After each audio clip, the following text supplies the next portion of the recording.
हम लोग group 15 elements के बारे में ऑलरेडी जो है पढ़ाई शुरू हो चुकी है।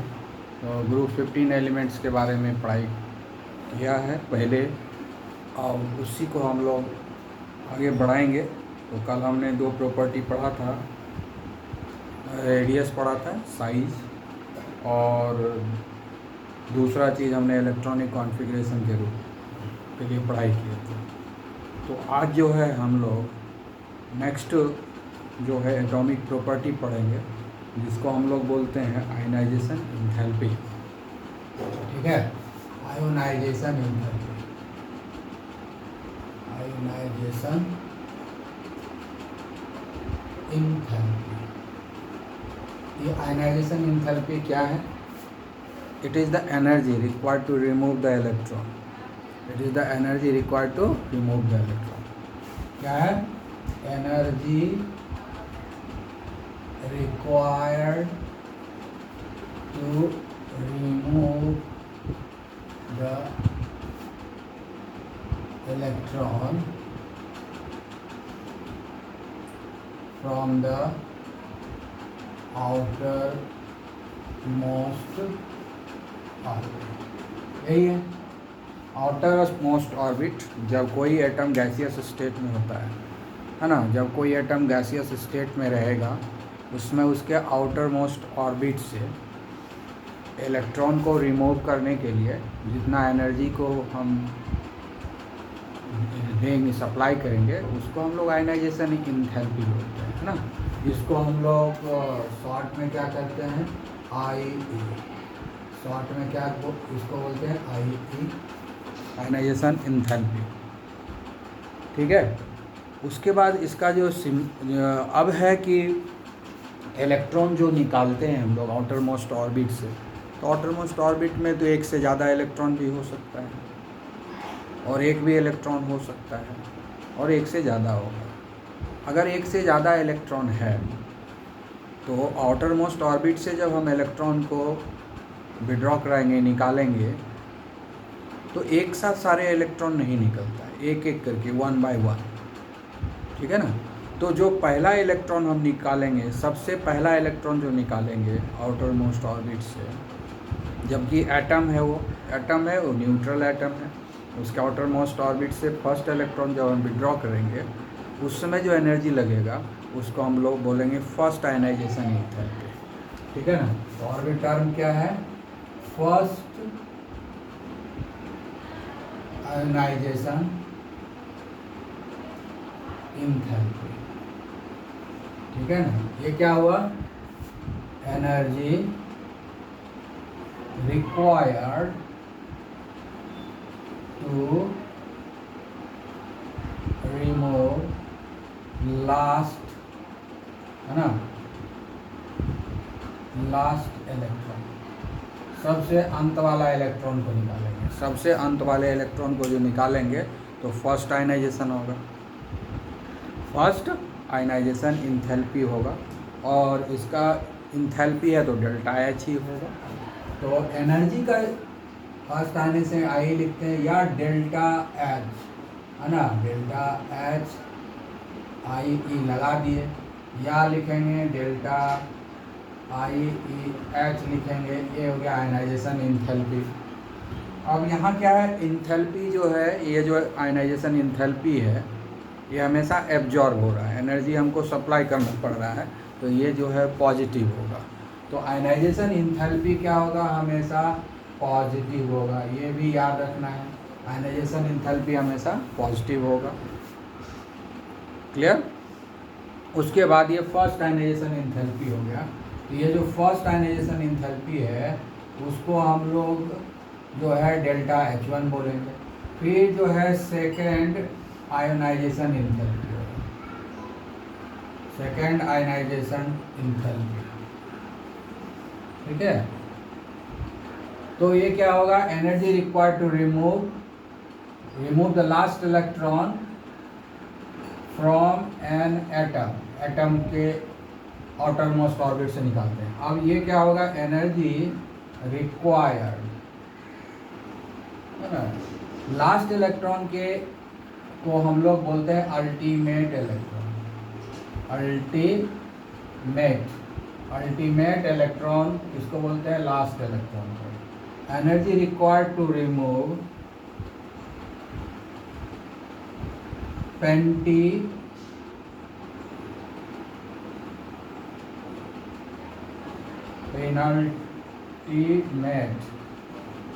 है ना, पेनल्टीमेट इलेक्ट्रॉन मतलब लास्ट से एक पहले। पेनल्टीमेट इलेक्ट्रॉन का मतलब होता है लास्ट से एक पहले, ठीक है। पेनल्टीमेट इलेक्ट्रॉन का मतलब होता है लास्ट से एक पहले। तो एक तो ऑलरेडी इलेक्ट्रॉन रिमूव हो चुका है, तो अब एटम नहीं होगा। Every energy required to remove penultimate electron from an unipositive cation, ठीक है। पहले से एक इलेक्ट्रॉन निकल चुका है ना, तो अब वो एटम थोड़े रहेगा, तो कैटायन बन चुका है। अब कैटायन से हम लोग निकाल रहे हैं एक इलेक्ट्रॉन को, ठीक है। तो इस सेकेंड आयनाइजेशन एंथैल्पी का नोटेशन क्या होगा? Delta H2। यहाँ पर हम IE लगा सकते हैं, ठीक है। नहीं भी लिखेंगे समझ जाते हैं। जैसे ही पॉजिटिव दे देंगे तो हो गया आयनाइजेशन एंथैल्पी, है ना। डेल्टा E के बगल में IE लगा देंगे और अच्छा है। उसके बाद आता है थर्ड आयोनाइजेशन एंथैल्पी, ठीक है। तो ये क्या होगा? Energy required to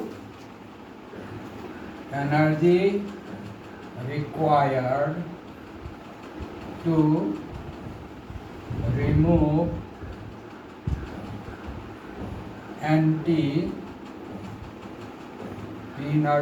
penultimate electron from an dipositive cation। यानी अब जो है एक यहाँ जब निकला, एक इलेक्ट्रॉन जब यहाँ निकल गया तो उस पर एक पॉजिटिव चार्ज आ गया। फिर जब दूसरा इलेक्ट्रॉन निकला नेक्स्ट, लास्ट से एक पहले, लास्ट वाला निकाला यहाँ, लास्ट से एक पहले यहाँ निकाला तो दूसरा पॉजिटिव चार्ज हो गया, तो डाई पॉजिटिव हो गया। यहाँ यूनी पॉजिटिव से एक इलेक्ट्रॉन को निकाल रहे हैं और यहाँ डाई पॉजिटिव से एक इलेक्ट्रॉन को निकाल रहे हैं, है ना। जनरली 1, 2 या 3 इलेक्ट्रॉन रिमूव किया जाता है, इससे ज़्यादा थोड़ा डिफ़िकल्ट होता है, ठीक है। 1, 2, 3 इलेक्ट्रॉन तक निकाला जा सकता है, तो ये ध्यान रखने की बात है। ऐसे निकालने का हम लोग 4 भी निकाल सकते हैं, 5 भी निकाल सकते हैं, लेकिन जो 3 है ये नॉर्मल है, 3 तक हम लोग इलेक्ट्रॉन को रिमूव कर पाते हैं, ठीक है। तो इसलिए हम लोग first ionisation, second ionisation, third ionisation energy पढ़ लिए। फोर्थ आयनाइजेशन के बारे में उतना चर्चा नहीं करेंगे, ठीक है। अब जो है यहाँ पर है तो जो अगर कहीं पर सिर्फ लिखा हुआ है आयनाइजेशन एंथैल्पी, तो बाय डिफ़ॉल्ट समझो कि वो फर्स्ट आयनाइजेशन एंथैल्पी का बात कर रहा है। कहीं भी वर्ड लिखा हुआ है आयनाइजेशन एंथैल्पी, तो वो फर्स्ट आयनाइजेशन एंथैल्पी के बारे में बात कर रहा है। सेकेंड और थर्ड के बारे में जब भी बात करेगा तो वो मेंशन करेगा कि ये सेकेंड आयनाइजेशन एंथैल्पी की बात कर रहे हैं, थर्ड आयनाइजेशन एंथैल्पी की बात कर रहे हैं। और जब सिंपली आयनाइजेशन एंथैल्पी कहीं लिखा हुआ है, मीन आयनाइजेशन एंथैल्पी नहीं लिखा हुआ है, एवरेज आयनाइजेशन एंथैल्पी नहीं लिखा हुआ, सिर्फ आयनाइजेशन एंथैल्पी लिखा हुआ है, तो अल्टीमेटली आप समझ जाओ कि ये फर्स्ट आयनाइजेशन एंथैल्पी का ही बात कर रहा है ना। आयनाइजेशन बाय डिफ़ॉल्ट जो है एक ट्रेडिशन बन गया है कि फर्स्ट आयनाइजेशन एंथैल्पी को हम सिर्फ आयनाइजेशन एंथैल्पी लिखेंगे, और ज़्यादातर तो चर्चा फर्स्ट आयनाइजेशन एंथैल्पी का ही होता है, ठीक है। अब है कि आयनाइजेशन एंथैल्पी तो समझ गए, एनर्जी रिक्वायर्ड है, मतलब एनर्जी एब्जॉर्ब होता है और इलेक्ट्रॉन रिलीज होता है ना। जब इलेक्ट्रॉन रिलीज होगा तो एनर्जी एब्जॉर्ब होगा, और एनर्जी जब एब्जॉर्ब होता है उसको प्लस से हम लोग प्लस से डिनोट करते हैं, क्योंकि सिस्टम के पास एनर्जी आ रहा है और सिस्टम से इलेक्ट्रॉन निकल रहा है। सिस्टम के पास एनर्जी आ रहा है इसलिए इसको पॉजिटिव देंगे, ठीक है ना, और इलेक्ट्रॉन जो है रिमूव हो रहा है। अब है कि first, second, third ionisation enthalpy ये क्या सेम होता है, क्योंकि तीनों जो आयनाइजेशन एंथैल्पी है, it is the energy required to remove only 1 electron. तीनों ही जो आयनाइजेशन एंथैल्पी का हम डिस्कशन किए यहाँ पर, तो ये क्या कहता है, ये यही बता रहा है ना कि फर्स्ट आयनाइजेशन इंथैल्पी हो चाहे सेकेंड हो या थर्ड आयनाइजेशन इंथैल्पी हो, तीनों का तीनों जो है एक ही इलेक्ट्रॉन को रिमूव करने के लिए जो एनर्जी लगता है उसी के बारे में बात कर रहा है। तो तीनों तो आयनाइजेशन इंथैल्पी ही है, तीनों सेम ही स्पीसीज से निकाला गया है ना, उसी एटम से निकला है। ठीक है, तो तीनों आयनाइजेशन इंथैल्पी क्या होगा, सेम होगा? नहीं होगा। तीनों आयनाइजेशन इंथैल्पी सेम नहीं होगा, क्योंकि तीनों जो इलेक्ट्रॉन निकला है वो अलग अलग इन्वायरमेंट में निकला है। तीनों स्पीसीज जो है डिफरेंट है।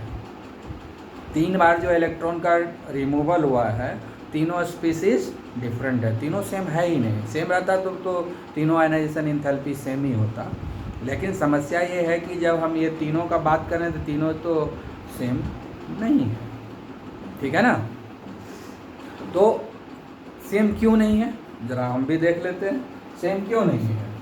अब जैसे है कि हम मान लेते हैं कि एल्यूमिनियम है ना, ये एल्यूमिनियम है, इसके आउटर मोस्ट एल्यूमिनियम से हम जैसे Al3+ बनाए, Al से हम लोग पहले एक इलेक्ट्रॉन निकालेंगे, 1 इलेक्ट्रॉन, तो बन जाएगा Al है ना, 1+।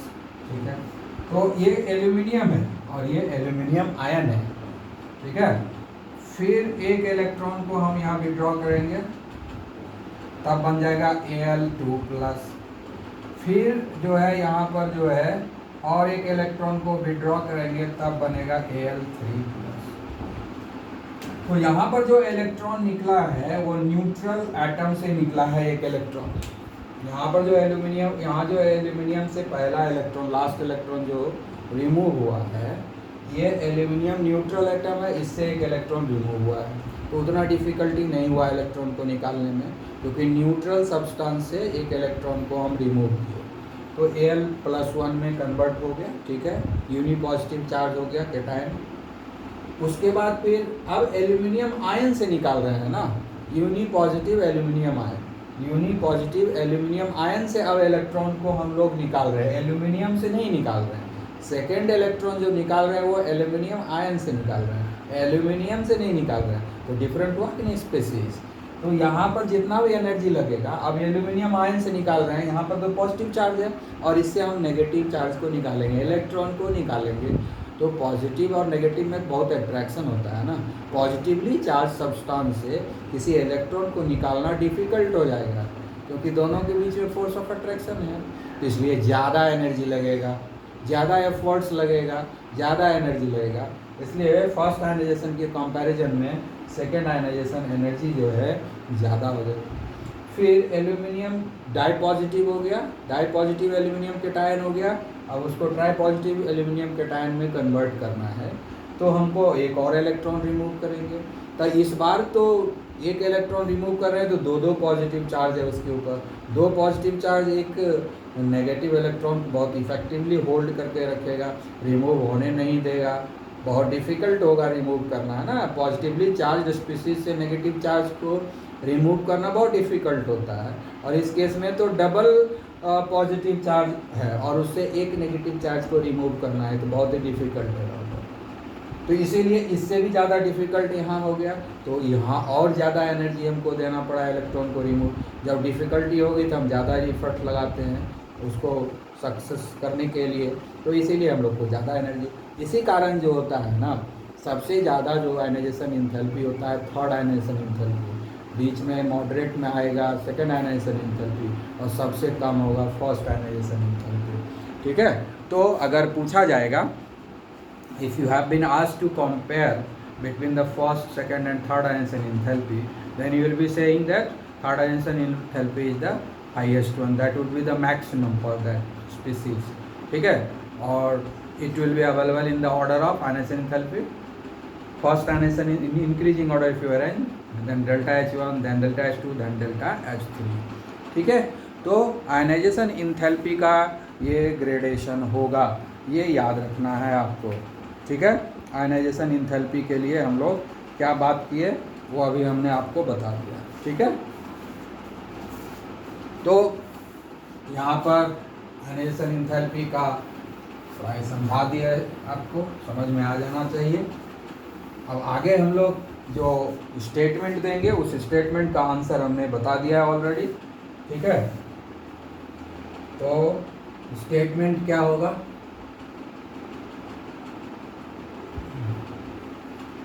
The successive ionisation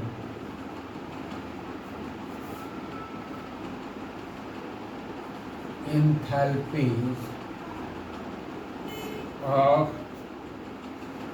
group 15 elements increases in the order, ठीक है, कौन सा ऑर्डर है, डेल्टा आई एच वन सबसे कम होगा, डेल्टा आई एच टू, ठीक है, उसका डेल्टा आई एच थ्री, ठीक है, एक्स प्लेन, ठीक है। तो ये जो हमने दिया इसका आंसर अभी हम डिस्कस कर लिए थे, ठीक है ना, इसका आंसर डिस्कस ऑलरेडी हो गया, ठीक है। Answer for this question already discuss right now, ठीक है। तो ये हमारा एक डीलिंग हो गया, ठीक है।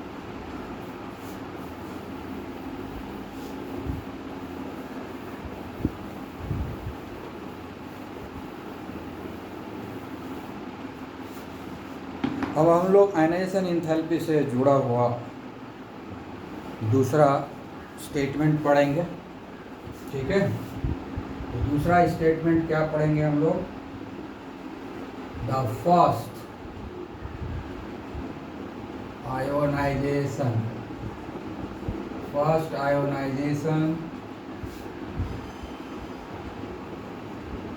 Enthalpies of the group 15 elements are higher than the corresponding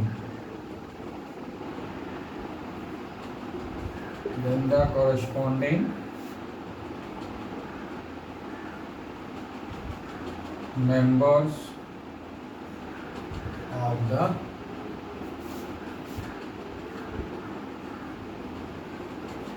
group 14 elements, ठीक है। अब इसको हमको एक्सप्लेन करना है, ठीक है। क्या कह रहा है कि फर्स्ट आयनाइजेशन एंथैल्पी, तो हम लोग ग्रुप 14 हो गया एंड ग्रुप 15 हो गया, ठीक है। पहला ग्रुप 14 का पहला मेंबर कार्बन है और ग्रुप 15 का पहला मेंबर नाइट्रोजन है, ठीक है। इसी तरह से और भी है, सबका नाम नहीं लिखेंगे, अब तो ऑलरेडी सबका नाम बता दिए, ठीक है। तो हम लोग जो है हमको इसको स्टडी करेंगे, ठीक है। इससे इसमें जा रहा है, लेफ्ट टू राइट पीरियड में जा रहे हैं, ठीक है ना। तो कार्बन से नाइट्रोजन के बीच में जो वेरिएशन होगा वही सबका वेरिएशन होगा सारे एलिमेंट्स का। तो हम एक से स्टडी कर लेंगे कार्बन और नाइट्रोजन को कंपैरिजन करके, आगे हमको और भी कंपैरिजन करने की ज़रूरत नहीं पड़ेगी, ठीक है। आई बात समझ में। तो एक अगर कंपैरिजन कर लेते हैं तो बाकी का कंपैरिजन करने का हमको ज़रूरत नहीं पड़ता है। तो बाकी कौन कौन है, नाइट्रोजन है, फॉस्फोरस है, ठीक है, आर्सेनिक है, उसके बाद एंटीमनी है, उसके बाद बिस्मुथ है, ठीक है। और इधर जो हो गया हमारा कार्बन है,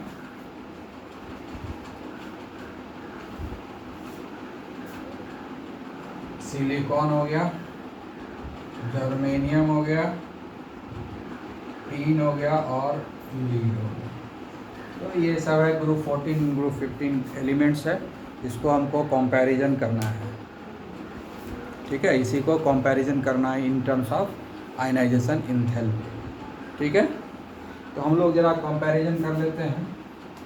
तो कार्बन का 6 होता है, तो इसका इलेक्ट्रॉनिक कॉन्फ़िगरेशन क्या होगा, 1s2 2s2 2p2, ठीक है। तो इसको हम कैसे लिख सकते हैं, 2px1 2py1 2pz में कोई नहीं है। नाइट्रोजन क्या है, 7 है, ये हो गया 1s2 2s2 2px1 2py1 2pz1, है ना। इस तीनों को देखेंगे, इस तीनों को देखेंगे, ठीक है। कंपैरिजन करेंगे, नंबर ऑफ सेल्स तो दोनों में सेम ही है ना। नंबर ऑफ सेल्स दोनों में सेम ही है, दो ही है दोनों में, कोई दिक्कत नहीं है। तो हम इस दोनों को कंपैरिजन करते हैं, तो देखते हैं कि क्या क्या चेंजेस आता है ना। तो सबसे पहले क्या है कि इस दोनों में स्क्रीनिंग इफेक्ट सेम है, जबकि number of inner orbit same है। इसमें इनर ऑर्बिट 2 है, इसमें भी 2 है ना। एक ही है, 2 नहीं, एक ही है। इनर ऑर्बिट जो है ये हमारा इनर ऑर्बिट हो गया, ये हमारा इनर ऑर्बिट है। तो दोनों में जो है इनर ऑर्बिट एक ही है, इसलिए स्क्रीनिंग इफेक्ट तो दोनों में सेम है, इसका कोई इम्पोर्टेंस नहीं रहता है। तो सबसे पहला जो है, दोनों में जब हम कंपैरिजन करते हैं तो स्क्रीनिंग इफेक्ट सबसे पहले देखते हैं। तो स्क्रीनिंग इफेक्ट क्या है, सेम है दोनों में ही।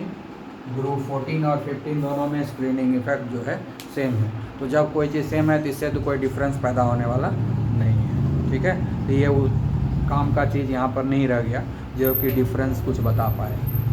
अब दूसरा चीज़ देखेंगे, nuclear charge.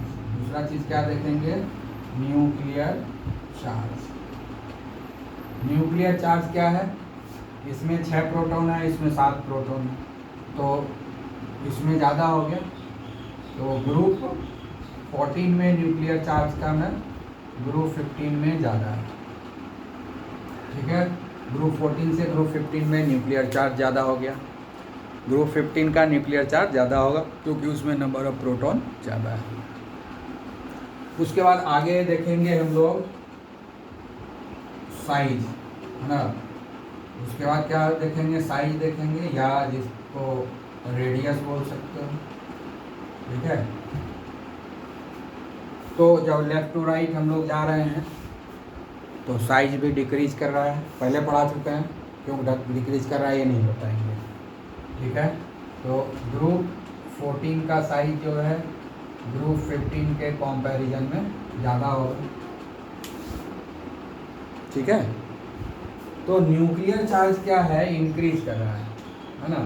That is nuclear charge increase कर रहा है लेफ्ट टू राइट, और साइज क्या है, डिक्रीज कर रहा है।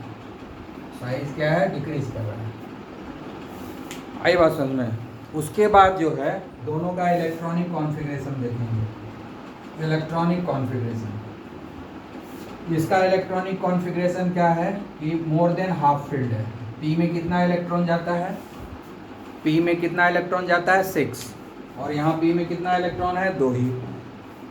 तो मोर देन हाफ फील्ड हो गया ये, sorry less than half field हो गया, ठीक है। Less than half field, 6 electron है तो हाफ फील्ड कितना होगा, 3 होगा। 3 रहता तो हाईली स्टेबल होता। तो लेस देन हाफ फील्ड हो गया, इसलिए इसका इलेक्ट्रॉनिक कॉन्फ़िगरेशन अनस्टेबल है, ठीक है। तो इलेक्ट्रॉनिक कॉन्फ़िगरेशन स्टेबिलिटी, इसका इलेक्ट्रॉनिक कॉन्फ़िगरेशन ज़्यादा स्टेबल है। इलेक्ट्रॉनिक कॉन्फ़िगरेशन स्टेबिलिटी, ठीक है। तो किसका ज़्यादा स्टेबल है, ग्रुप 15 का, ठीक है। That is stability increases, stability increases, ठीक है। यानी इलेक्ट्रॉनिक कॉन्फ़िगरेशन जो होता है वो ग्रुप 15 का देखो हाफ फील्ड है, 2px1 2py1 2pz1, 3 तो है, तो हाफ फील्ड है ग्रुप 15 वाला। ग्रुप 15 वाला एलिमेंट हाफ फील्ड है, और ग्रुप 14 वाला जो है लेस देन हाफ फील्ड है। तो जो हाफ फील्ड होता है वो एक्स्ट्राऑर्डिनरी स्टेबल होता है। जब इलेक्ट्रॉनिक कॉन्फ़िगरेशन पढ़ाए थे उसमें बताए थे कि हाफ फील्ड एक्सट्रीमली स्टेबल होता है, कंप्लीटली फील्ड भी एक्सट्रीमली स्टेबल होता है, और एम्प्टी रहता है वो भी स्टेबल होता है। लेस देन हाफ फील्ड और more than half field unstable होता है। लेस देन हाफ फील्ड और मोर देन हाफ फिल्ड जो होता है वो अनस्टेबल होता है। तो ग्रुप 15 हो गया हाईली स्टेबल, और स्टेबल चीज़ से इलेक्ट्रॉन को रिमूव करना बड़ा मुश्किल होगा। स्टेबल चीज़ से इलेक्ट्रॉन को रिमूव करना बहुत ही मुश्किल होगा। ग्रुप 14 वाला अनस्टेबल उसका ऑर्बिटल है, उससे इलेक्ट्रॉन रिमूव करना थोड़ा आसान होगा। और ग्रुप 15 वाला जो है एलिमेंट, उसका चूँकि इलेक्ट्रॉनिक कॉन्फ़िगरेशन स्टेबल है तो उसको रिमूव करना थोड़ा डिफ़िकल्ट होगा, ठीक है ना। तो इसीलिए जो है जब इलेक्ट्रॉन रिमूव करना डिफ़िकल्ट हो जाएगा तो उसको लिए ज़्यादा एफर्ट्स ना हमको देना पड़ेगा, तो आयनाइजेशन इंथैल्पी इंक्रीज कर जाएगा। क्योंकि इलेक्ट्रॉन को रिमूव करने के लिए जो एनर्जी सप्लाई करेंगे वो उसी एनर्जी को तो आयनाइजेशन इंथैल्पी कहते हैं। तो इसीलिए जब स्टेबिलिटी ग्रुप 15 का ज़्यादा हो गया, इसलिए वहाँ से इलेक्ट्रॉन रिमूव करना डिफ़िकल्ट होगा, इसलिए रिमूव करने के लिए ज़्यादा एनर्जी देंगे। इसका मतलब है आयनाइजेशन इंथैल्पी जो है ग्रुप 15 का ग्रुप 14 के मुकाबले ज़्यादा होगा। इस फैक्टर से ये पता चला। दूसरा फैक्टर ये साइज और न्यूक्लियर चार्ज है। न्यूक्लियर चार्ज जब बढ़ जाता है तो इलेक्ट्रॉन को अपने तरफ खींचता है, तो इलेक्ट्रॉन को रिमूव नहीं, इलेक्ट्रॉन को पुल करेगा न्यूक्लियस के तरफ, तो इलेक्ट्रॉन को रिमूव करना डिफ़िकल्ट होगा। इससे भी कंफर्म होता है कि आयनाइजेशन इंथैल्पी जो है ज़्यादा देना पड़ेगा, एनर्जी ज़्यादा देना पड़ेगा इलेक्ट्रॉन को रिमूव करने के लिए, क्योंकि न्यूक्लियर चार्ज ग्रुप 15 का ज़्यादा है तो फोर्स ऑफ अट्रैक्शन ज़्यादा हो जाएगा, ठीक है ना। तो इसलिए इलेक्ट्रॉन जो है ज़्यादा न्यूक्लियस की तरफ अट्रैक्टेड होएगा, फिर उसको रिमूव करने में डिफ़िकल्टी आएगी तो ज़्यादा एनर्जी देंगे कि नहीं, इसीलिए आयनाइजेशन इंथैल्पी जो है ज़्यादा लग जाएगा। उसके बाद है साइज और रेडियस, ये डिक्रीज करता है, साइज और रेडियस डिक्रीज करता है। मतलब डिक्रीज करने का मतलब क्या होगा कि इलेक्ट्रॉन डेंसिटी जो है न्यूक्लियस के ज़्यादा नज़दीक आ गया ग्रुप 14 के कंपैरिजन 15 में। 15 में जो इलेक्ट्रॉन डेंसिटी है वो न्यूक्लियस के ज़्यादा नज़दीक है in comparison to the electron density in group 14। तो जब ज़्यादा नज़दीक होगा न्यूक्लियस के तो न्यूक्लियस उसको बहुत ही इफेक्टिवली होल्ड करके रखेगा इलेक्ट्रॉन को, तो उसको रिमूव करना डिफ़िकल्ट होगा। और जब रिमूव करना डिफ़िकल्ट होगा तो उसको ज़्यादा एनर्जी देना पड़ेगा, यानी आयनाइजेशन इंथैल्पी ज़्यादा देना पड़ेगा। तो इस तरीके से ये सारे फैक्टर्स को स्टडी करने के बाद यही पता चलता है कि ग्रुप 14 के मुकाबले ग्रुप 15 में इलेक्ट्रॉन को रिमूव करना बहुत ही डिफ़िकल्ट है ना, बहुत ही डिफ़िकल्ट है। और जब डिफ़िकल्टी आएगी तो हमको ज़्यादा एनर्जी देना पड़ेगा। ज़्यादा एनर्जी देने का मतलब क्या हुआ, आयनाइजेशन इंथैल्पी इंक्रीज कर गया। इसीलिए जो है फर्स्ट आयनाइजेशन इंथैल्पी जो है ग्रुप 15 एलिमेंट्स का हायर होता है in comparison to the group 15। इस प्रकार से एक्सप्लेन हो गया, ठीक है। तो ये सारे फैक्टर के आधार पर एक्सप्लेनेशन हो गया कि ग्रुप 15 एलिमेंट्स का आयनाइजेशन इंथैल्पी जो है ग्रुप 14 के मुकाबले ज़्यादा होता है, ठीक है, clear.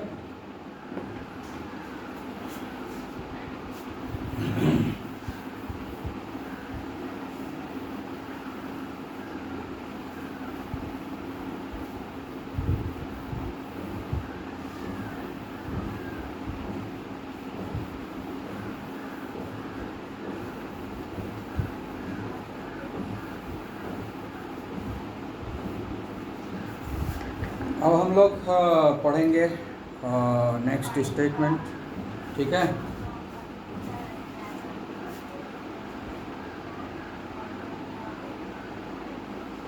On going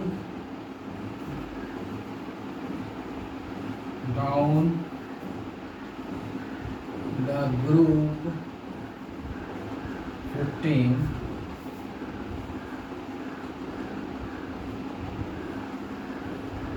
ionization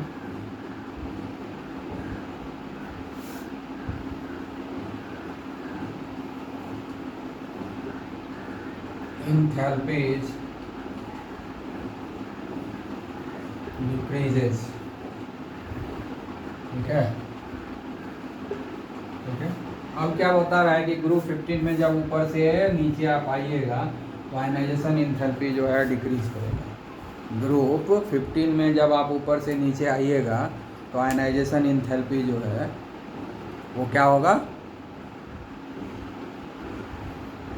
decrease करेगा। क्या बता रहा है, आयनाइजेशन इंथैल्पी डिक्रीज जब आप ऊपर से नीचे आएंगे, ऊपर से नीचे आएंगे ग्रुप 15 में 14 का बात नहीं करें, ग्रुप 15 में जब ऊपर से नीचे आएंगे तो आयनाइजेशन इंथैल्पी डिक्रीजेस करेगा, है ना, आयनाइजेशन इंथैल्पी घटता जाएगा। ऐसा क्यों होता है?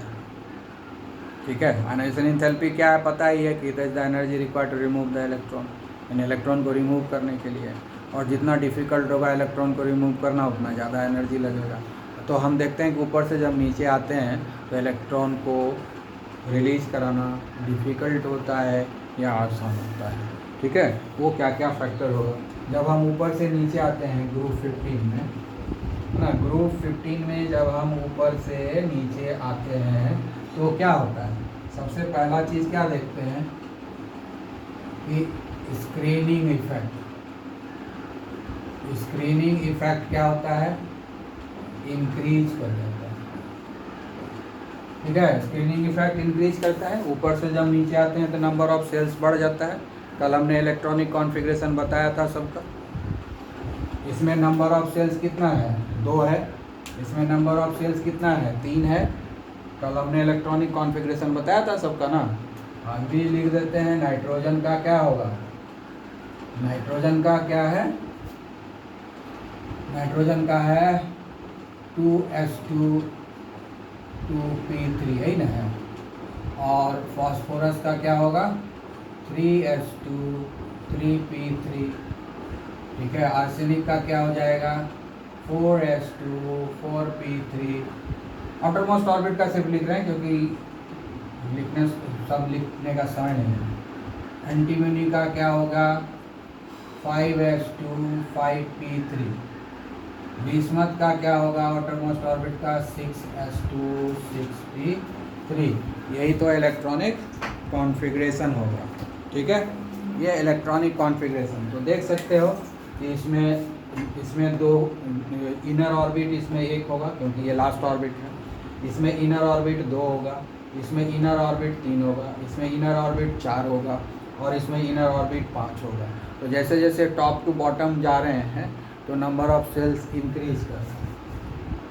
ठीक है, नंबर ऑफ इनर और कोर सेल क्या कर रहा है? इंक्रीज कर रहा है। ठीक है, नंबर ऑफ इनर सेल या कोर सेल जब इंक्रीज करेगा तो स्क्रीनिंग इफेक्ट भी इंक्रीज करेगा। ठीक है, और क्या हो रहा है वो देखते हैं। ऊपर से जब नीचे जा रहे हैं तो एटॉमिक नंबर बढ़ रहा है ना। ऊपर से नीचे जब जा रहे हैं तो एटॉमिक नंबर बढ़ रहा है, उसके साथ साथ न्यूक्लियर चार्ज भी बढ़ रहा है। एटॉमिक नंबर भी बढ़ रहा है। ठीक है, तो न्यूक्लियर चार्ज भी बढ़ेगा। ऊपर से जब नीचे जाएंगे तो न्यूक्लियर चार्ज भी बढ़ेगा। ठीक है, ये सारी चीज़ें हो रहा है, ये सारी चीज़ें हो रहा है। तो अब क्या होता है कि ऊपर से नीचे जो स्क्रीनिंग इफेक्ट इंक्रीज करा है। स्क्रीनिंग इफेक्ट क्या करता है? फोर्स ऑफ अट्रैक्शन को कम करता है। स्क्रीनिंग इफेक्ट क्या करता है? फोर्स ऑफ अट्रैक्शन जो न्यूक्लियस और इलेक्ट्रॉन के बीच में है उसको कम करता है। और न्यूक्लियर चार्ज क्या करता है? फोर्स ऑफ अट्रैक्शन को इंक्रीज करता है। यानी न्यूक्लियस और इलेक्ट्रॉन के बीच में जो फोर्स ऑफ अट्रैक्शन है उसको न्यूक्लियर चार्ज बढ़ा देता है। लेकिन स्क्रीनिंग इफेक्ट क्या करता है? उल्टा काम करता है। न्यूक्लियस और इलेक्ट्रॉन डेंसिटी के बीच में जो फोर्स ऑफ अट्रैक्शन है उसको कम कर देता है, डिक्रीज कर देता है। ये दोनों तो एक दूसरे का अपोज कर रहा है। तो जब कोई 2 फैक्टर एक दूसरे का अपोज करेगा तो अल्टीमेटली देखना होगा कि जो मजबूत होगा वही जीतेगा। तो यहाँ पर क्या होता है कि स्क्रीनिंग इफेक्ट बहुत ज़्यादा बढ़ता है। ठीक है, यहाँ पर क्या हो रहा है कि स्क्रीनिंग इफेक्ट जो है, screening effect outweighs the nuclear charge, यानी न्यूक्लियर चार्ज के असर को ये ओवरकम कर देता है। स्क्रीनिंग इफेक्ट जो है न्यूक्लियर चार्ज के असर को कम कर देता है। तो न्यूक्लियर चार्ज के असर को जब कम कर देगा तो फोर्स ऑफ अट्रैक्शन तो डिक्रीज हो जाएगा। ठीक है, फोर्स ऑफ अट्रैक्शन तो डिक्रीज हो जाएगा। इलेक्ट्रॉन जो है लूजली बाउंड हो जाएगा, है ना। फोर्स ऑफ अट्रैक्शन जब कम हो जाएगा तो इलेक्ट्रॉन क्या हो जाएगा? लूजली बाउंड हो जाएगा। और जब इलेक्ट्रॉन लूजली बाउंड हो जाएगा तो उसको रिलीज करना आसान हो जाएगा, है ना। रिलीज करना आसान हो गया मतलब उसमें एनर्जी हमको कम सप्लाई करना पड़ा। एनर्जी कम सप्लाई करने का, इलेक्ट्रॉन को रिलीज करने के लिए अगर एनर्जी कम सप्लाई करना पड़ा, इसका मतलब आयनाइजेशन इंथैल्पी कम देना पड़ा। ठीक है, इसलिए जब हम टॉप टू बॉटम आते हैं तो चूँकि स्क्रीनिंग इफेक्ट न्यूक्लियर चार्ज के मुकाबले काफ़ी ज़्यादा बढ़ता है, तो स्क्रीनिंग इफेक्ट जो है न्यूक्लियर चार्ज के इफेक्ट को नलिफाइड कर देता है, उसके असर को बेकार कर देता है। तो अल्टीमेटली क्या होता है, स्क्रीनिंग इफेक्ट का असर आता है। स्क्रीनिंग इफेक्ट क्या कर देता है, न्यूक्लियस और इलेक्ट्रॉन डेंसिटी के बीच में जो फोर्स ऑफ अट्रैक्शन है उसको वीक करते जाता है जैसे जैसे नीचे आ रहे हैं, और वीक होने के चलते क्या होता है कि इलेक्ट्रॉन्स लूजली बाउंड हो जाता है, धीरे धीरे ज़्यादा लूज होते जाता है, और जब लूजली बाउंड होते जाएगा तो उसको रिलीज़ करना आसान हो जाएगा, और रिलीज़ करना आसान हो जाएगा तो कम एनर्जी हमको देना पड़ेगा, कम एनर्जी इलेक्ट्रॉन को रिलीज के लिए देना पड़ेगा, मतलब आयनाइजेशन इंथैल्पी घटने लगा। इसीलिए टॉप टू बॉटम जब हम आते हैं तो ग्रुप 15 में जब टॉप टू बॉटम आएंगे तो आयनाइजेशन इंथैल्पी जो है वो डिक्रीज होता है। ठीक है, आप लोग अच्छे से इसको स्टेटमेंट बना करके लिख लेंगे। I already explain to you, it might have been understood by you. Okay, have a nice day.